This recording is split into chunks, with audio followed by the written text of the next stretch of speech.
Hey everybody, thanks for joining us. Glad you're there. I hope this is working. It's one of those things I never know if you're out there or if you're not. But welcome to Story Church Live. It is really cool that we can do this.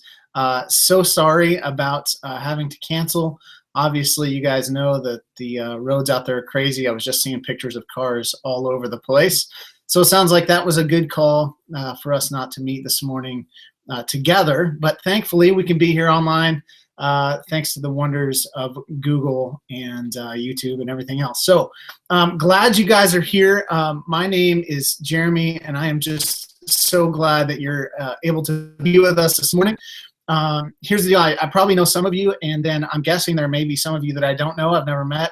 Maybe you've never been part of Story Church on a Sunday experience.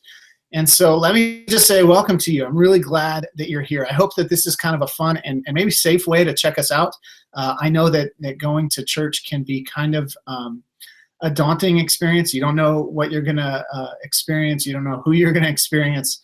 And so maybe this is a safe way to check us out a little bit. Let me just say welcome to you. I'm so glad that you would even give us a try, that you would spend a few minutes with us this morning. I do think that when this weather clears up, I hope that you're able to come and be with us in person. I think you'll love it. I think it'll be really kind of a fun thing for you. We like to say we're church for people that don't go to church. And so we really work hard on making sure that everything is accessible and fun and life-giving as possible for you. So if you're new to the area, if you're just kind of new to church, we really think that Story Church is made for you. And so I hope you'll join us sometime soon. Again, my name is Jeremy, and let me just tell you a couple things real quick before we dive in this morning. A day like this reminds me why it's great to be following us on social media. So if you're on Twitter, if you're on Facebook, that would be great to go there. On Twitter, we're just at Story Church, and on Facebook, it's facebook.com/storychurch.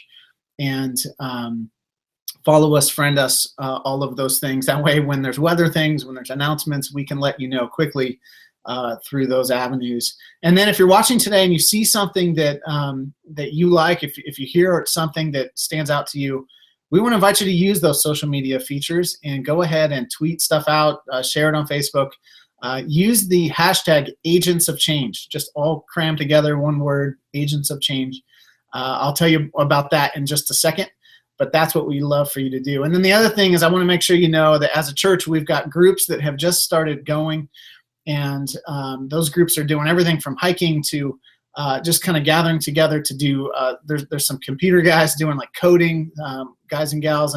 And so there's all kinds of things. You can go to storychurch.org/connect and find out more about the groups to get involved and sign up for one of those. All right, so here's the deal. We are starting a brand new series today, and I'm just super excited about it. It's called Agents of Change, and it's sort of a spy theme, and we were kind of having fun with that. We're going to do some fun things this morning if we're in person. Obviously, we can't do that, but wanted you to be thinking in this mindset. And so I'm guessing there's some of you that are James Bond fans, maybe you're Jason Bourne fans, maybe you're Jack Bauer fans, and I know he's not really a spy, but it's sort of that same world.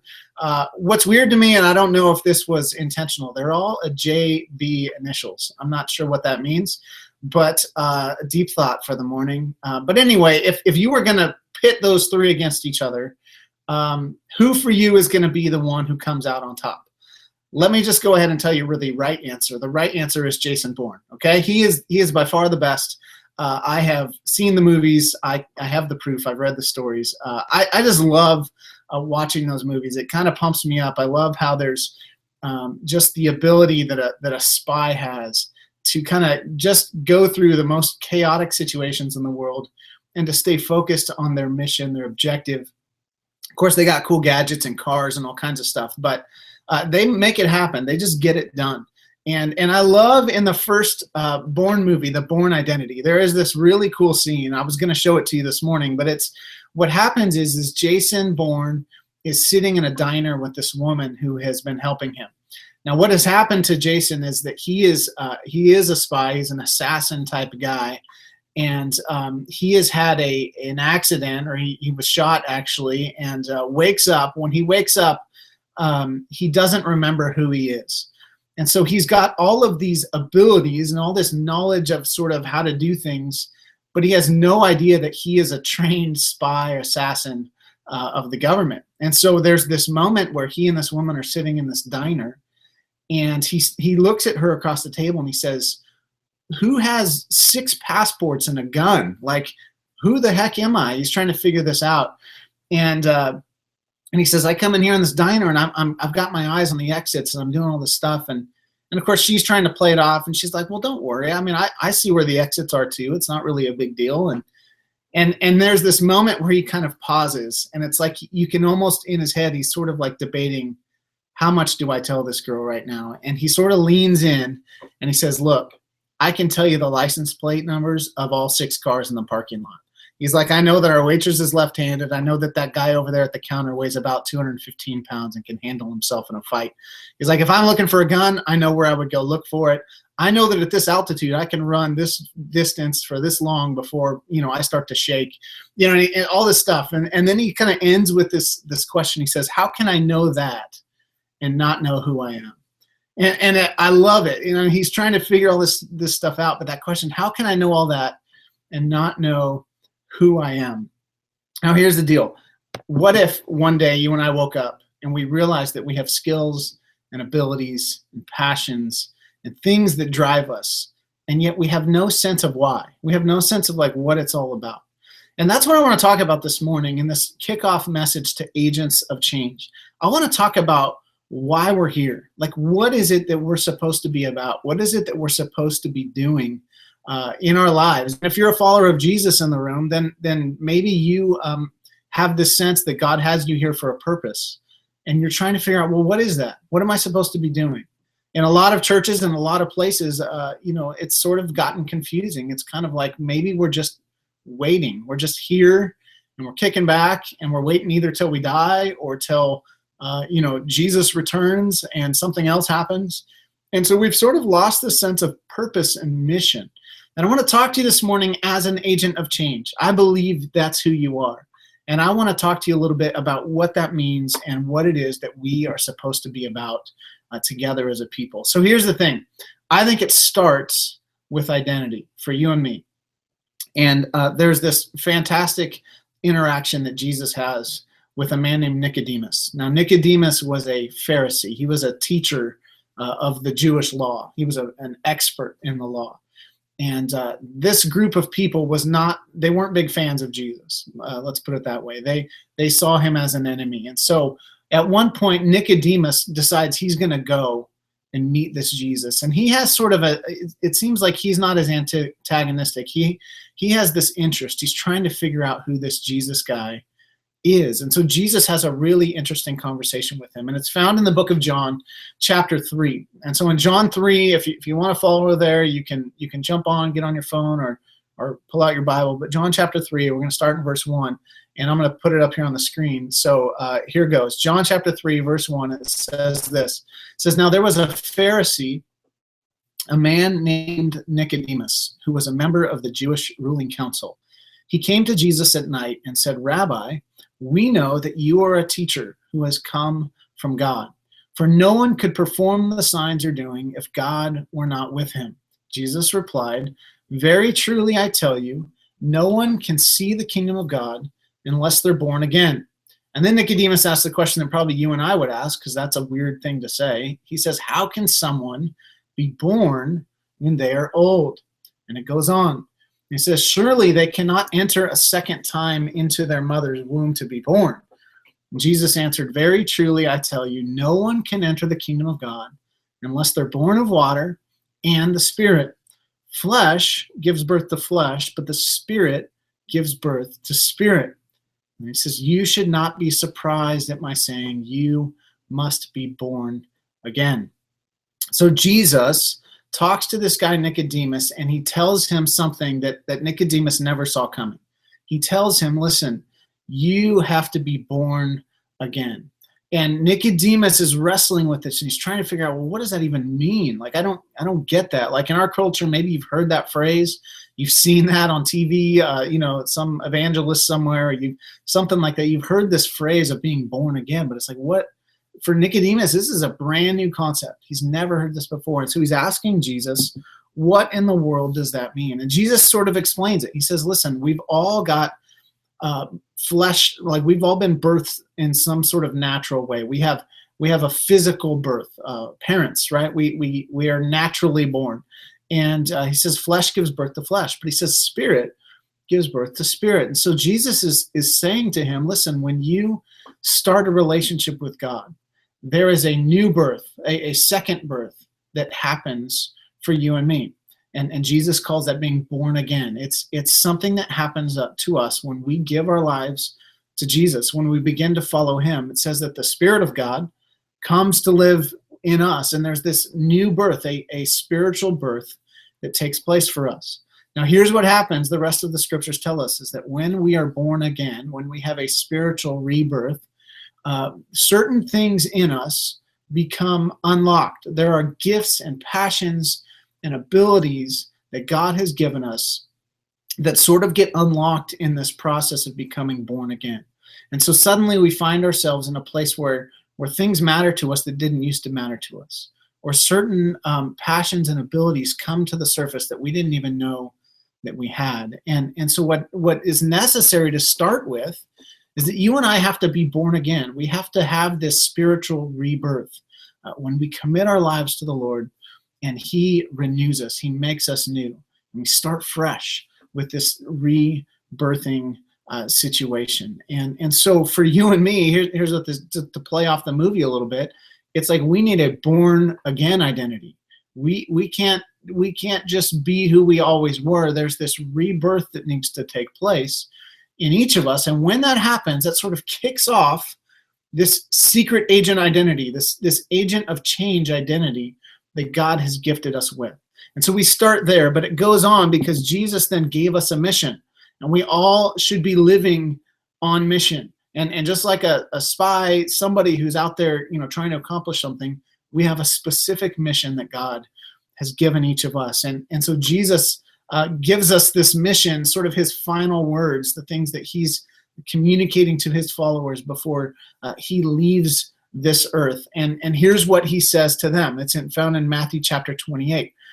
And he says, then Jesus came to them and said, all authority in heaven and on earth has been given to me. Therefore, go and make disciples of all nations, baptizing them in the name of the Father and of the Son and of the Holy Spirit, and teaching them to obey everything I have commanded you.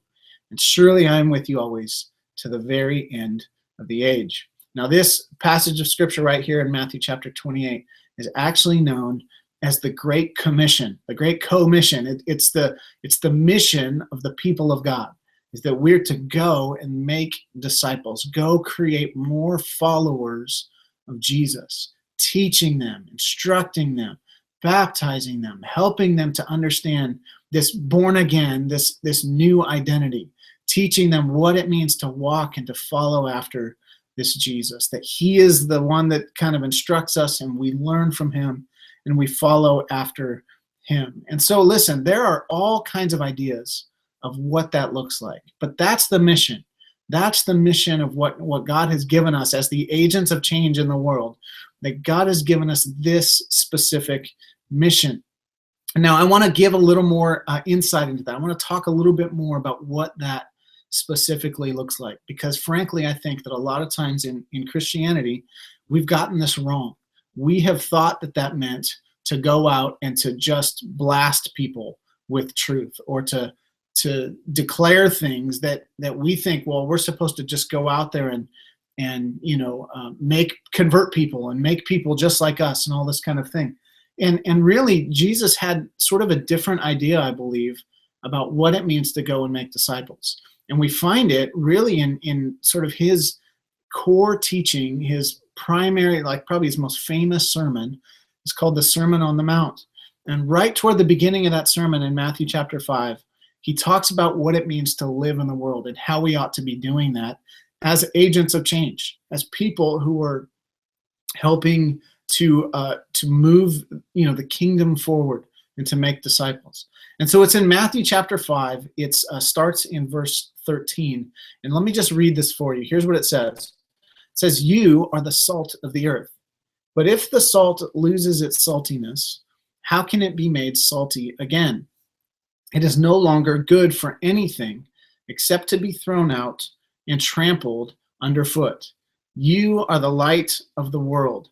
A town built on a hill cannot be hidden. Neither do people light a lamp and put it under a bowl. Instead, they put it on its stand, and it gives light to everyone in the house. In the same way, let your light shine before others, that they may see your good deeds and glorify your Father in heaven." Okay, so think about this for a second. Two analogies that you see here. One is Jesus says we're the salt of the earth. The other, he says, that we're the light of the world. Okay, so salt and light. So think about those two things for just a second. All right, now what is it that salt does? Why do we use salt? Well, right now, a lot of us are throwing it outside in this way that Jesus says, and we're trampling it underfoot. We're stepping on it, and the purpose it's serving is simply to be walked on so that we don't slip and fall, so ice kind of stuff. But generally speaking, and particularly in Jesus's culture where he's teaching, and similar to how we use salt today, is as a seasoning. We put it on food. We put it in food and mixes. Why? Because it helps to bring out flavor, right? It adds just a touch of something that helps accentuate and to make the flavor of whatever it is we're eating better, right? It increases the experience better when we add salt to it, right? And obviously all things in moderation here. But other salt serves sometimes is that salt slows the decaying process. So particularly in Jesus's culture, if you think about, they didn't have refrigeration, and so they would take meat and they would salt it. They would do things to it with salt that would help the meat to last longer. That it was sort of their way of slowing down the decaying process and keeping food around for a longer period of time. So salt is a huge benefit in this culture. It is not only something that helps food taste better, but it actually helps the food to last longer. It slows down the decaying process. Now, if we take somewhere where the lid was not real tight and you went to put a little bit of salt on your food and just, right, like it just covered your food. Now, here's what I can almost guarantee. You didn't just eat it anyway, right? Because that's disgusting. And too much salt is like the worst thing in the world.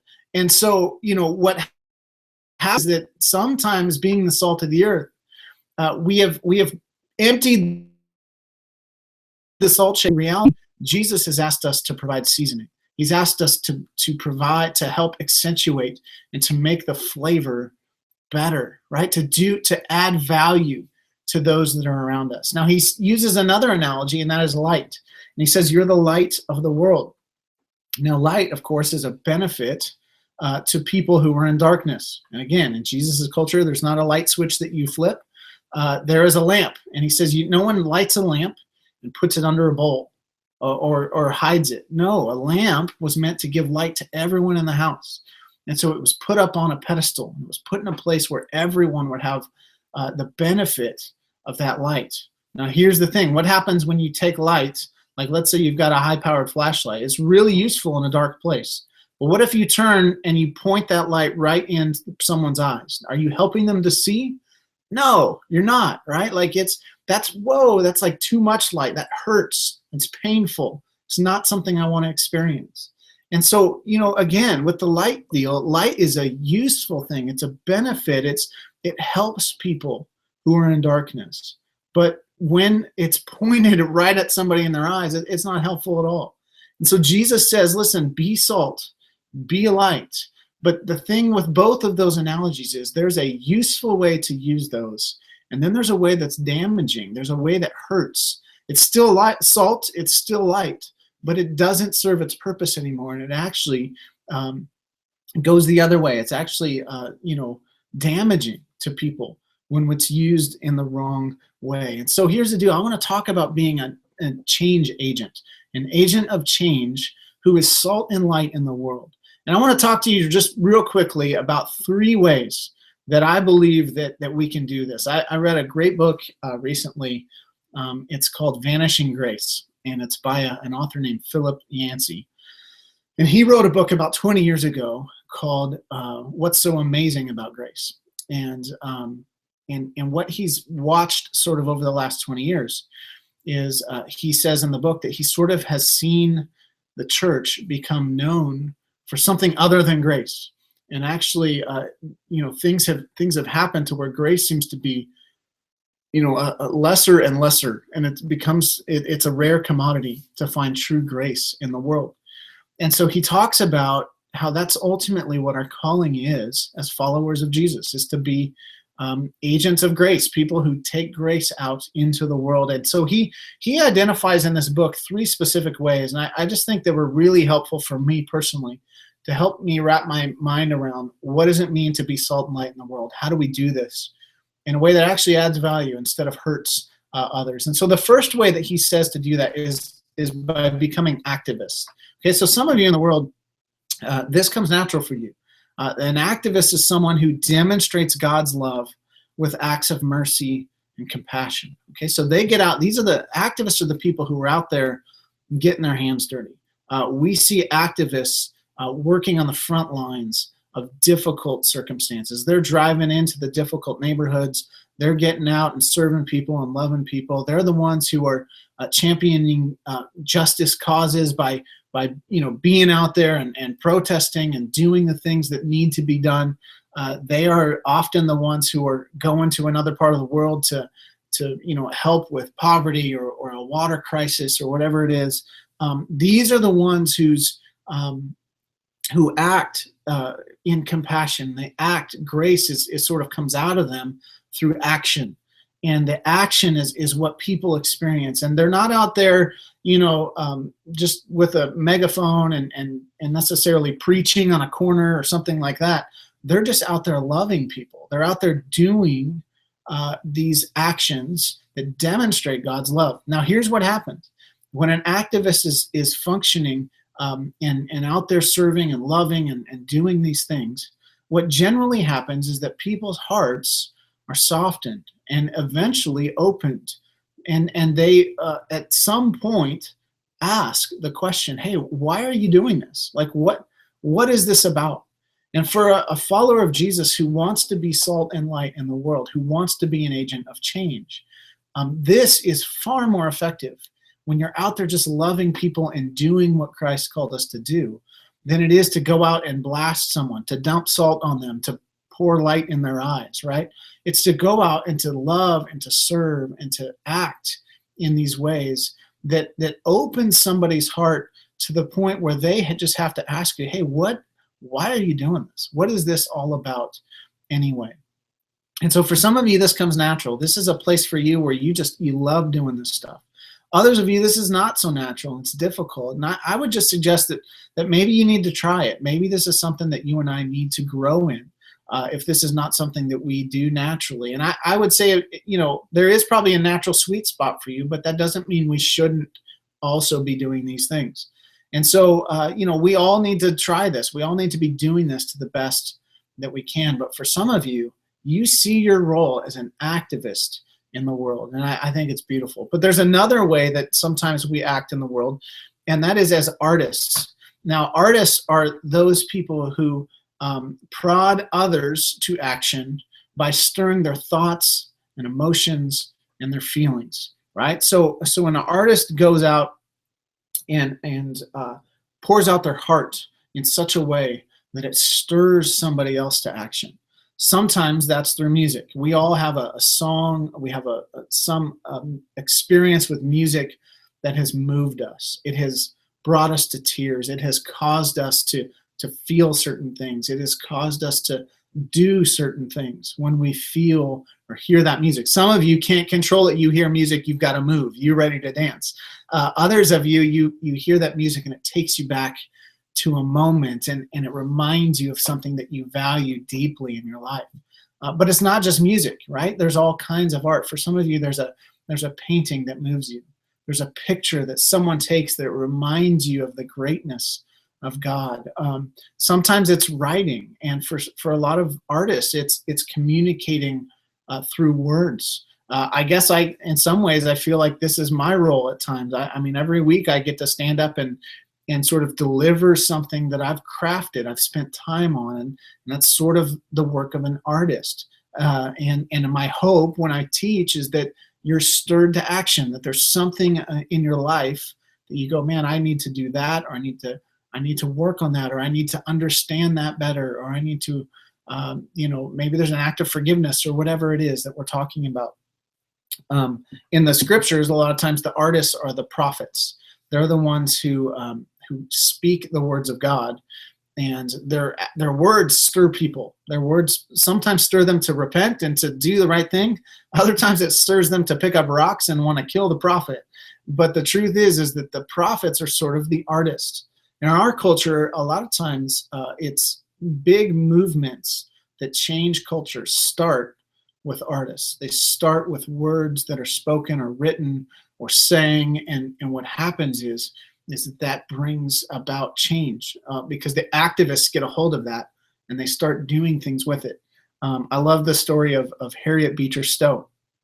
She's the one who wrote Uncle Tom's Cabin. And there was an opportunity at one point where she got to meet President Lincoln, and they met together. And here's what President Lincoln said about her. He said, "So you are the little woman who wrote the book that started this great war." And so for Lincoln, I mean, we all see as Lincoln as sort of the activist, the one who kind of, brought about the change and freed slaves and set our country in a better direction at that point. And yet Lincoln says, Harriet Beecher Stowe, the one who wrote the words of this story, that really, he says, you're the one who started this great war. And I just think that's so powerful for us to think about as an artist, as someone who likes to create, as someone who has ideas. What do you do with those? For some of you, it's a blog. For some of you, it's you go out and you take pictures and you're trying to capture an idea because you take a picture. For some of you, it's a craft. It's something that you do because there's something in you that you have to get out.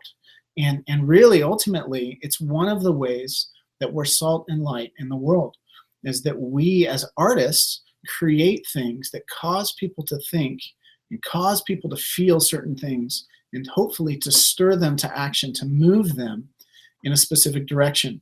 But again, it's not in your face all the time. It's not necessarily some sort of bold statement. A lot of times it's subtle. A lot of times it's gentle, but it's something that causes people to begin to think differently and to move in a different direction. But then there's this third group, and I think this third group is one that we all sort of fall into in one way or another. And it's a group called the Pilgrims. Okay, now Pilgrims, not Mayflower Pilgrims, but Pilgrims in this sense, is that a pilgrim is someone on a journey. And when we begin to view ourselves as pilgrims in this sort of salt and light way, we see ourselves as fellow travelers on a spiritual journey. Not necessarily professional guides, not necessarily the people who have all the answers, but people who are journeying along others side by side, trying to figure out what it means to follow after God. And here's what I think characterizes a pilgrim. There's humility. Humility is that thing that we carry with us as pilgrims, where we say, you know what, we're doing the best we can. Here's what we think is right. But we hold those things sort of open-handedly. And we say, we're on a journey with you. And we're on a journey. We're trying to figure this out just like you are. Here's where we think we're going. And we would love to see you come along with us. The thing about a pilgrim is you may not necessarily know the route, but you know where you're headed. And you sort of have the destination in mind. You have your eye on that destination from the beginning. And a pilgrim understands that life has its ups and its downs, and that all of that is sort of part of the journey. It's part of the process. And they're able to see things. They're able to go through circumstances a little bit differently because They recognize that this is not the end of the journey. It's simply part of the journey. And so for you, if you're a pilgrim, or if you see yourself as a pilgrim, or maybe you need to start seeing yourself as a pilgrim and understanding that part of our role as salt and light in the world is to simply say, hey, here's where we're headed, and we're trying to figure it out. And then invite people along the journey with you. And not to say, hey, you're going the wrong way, or you're doing the thing wrong. Just saying, hey, here's where I'm headed, and here's what I think this looks like. Would you like to come along? Can we share a ride together? Can we go together? And so for some of us, maybe that's literally inviting someone to join you to church and say, hey, I'm finding life here, and I'm figuring things out in my life here. Why don't you come along with me? For others of you, it's just saying, hey, I've experienced hope in my life through prayer and this kind of thing. So you know someone's going through something difficult, and you just say, hey, can I pray with you? Can I pray for you? And just sort of inviting someone to experience life the way that you're experiencing it. That's what a pilgrim does. And so all three of these things, whether it's the activist or the artist or the pilgrim, all three of us are sort of finding ways to be salt and to be light in our communities and in our families and in our workplaces. They're all agents of change. There's this sort of secret identity thing going on. We have this born again identity. We've got a mission of God to go and to make disciples of all the nations. But we do that by being salt and light. We do that as activists, as artists, as pilgrims. We go through life and we sort of use the skills and abilities that we already know we have, and we use them in a way that's not offensive, that's not in somebody's face and hurts them, but it's in a way that is loving and filled with grace, and it provides seasoning, it provides light in the darkness. And I just want to invite you, as someone who maybe you're a part of Story Church. I just got to tell you, for me, my heart for our church is that this is who we would be, that we would be known for being this kind of people, a people that is truly salt and light, that is adding value to people's lives in such a way that invites them in and says, listen, I think there's something here that would benefit you and that you would enjoy and that would bring you life. That's my heart for us. If you're watching today, maybe you're not a part of our church, maybe you're not even sure you're a follower of Jesus or whatever, because maybe you thought the only way to do that was guy on the corner or TV personality person you've seen.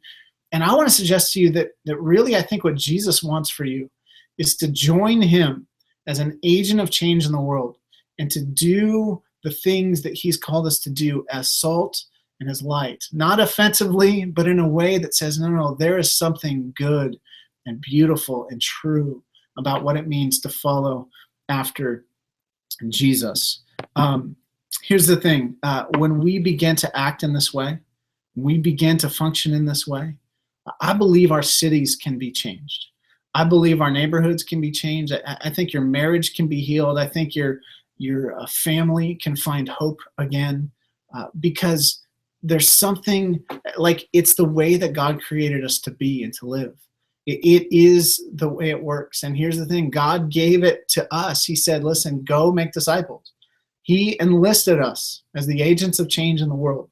There's not a plan B. It's not like there's some other way that this is all going to happen. He gave it to us, and he said, go get this thing done. Like, get out there and do what I've called you to do. And so maybe for you this morning, you're sitting here and you're going, man, I have a passion in my heart. There's something that I care deeply about. And maybe you've woke up one day like a Jason Bourne saying, why do I know these things? Or why do I care about these things? I want to suggest to you that maybe you care about that so much because you are the agent of change that God has called into that situation. Whether it's something personal in a family or in a conflict, or there's some sort of grander systemic change that you are really concerned about, something in culture that bothers you, and you go, man, why does this seem to bother me? And yet other people seem to move past this like it's no big deal. Because you personally have been equipped, and that God has put something on your heart because you are the agent of change. You are the one who's been called to be salt and to be light in that specific situation. And so I'm going to challenge you as an activist, as an artist, as a pilgrim, to think this week about how you can begin to take steps to be the agent of change in those specific situations. Guys, I'm praying for you. I believe this series that we're going to jump into over the next few weeks, we're going to talk about some very specific ways that I think God is calling us, not just as believers, but I believe us as a church, as Story Church, right here in Durham. I think there are some specific things that God has put on my heart and on our community that I think we have an opportunity to be agents of change. And so I hope you'll come. I hope you'll be a part of this, and I hope you'll allow God to stretch you. I hope you'll be ready to take the steps that it's going to take to begin to truly be the agents of change in our city. Guys, I love you. I'm just praying for you, and I'm praying you have a great week. Would you pray with me that spring will come? Holy cow, I am done with winter. I don't know about you, but I've had just about enough of the freeze. Guys, have an incredible week, and let us know if there's anything we can do for you guys. Don't forget that if you would like to give to Story Church, you can do that online. Obviously, we don't have a service this morning for you to do that in person, so you can go there and take care of that, and obviously that helps us in many, many ways to make the changes in our culture and in our community that we're trying to make. So thank you for that. But guys, thanks again for being here. Thanks for sitting on your couch with me this morning, and I hope that you have an incredible week. We'll see you again sometime soon. Bye, guys.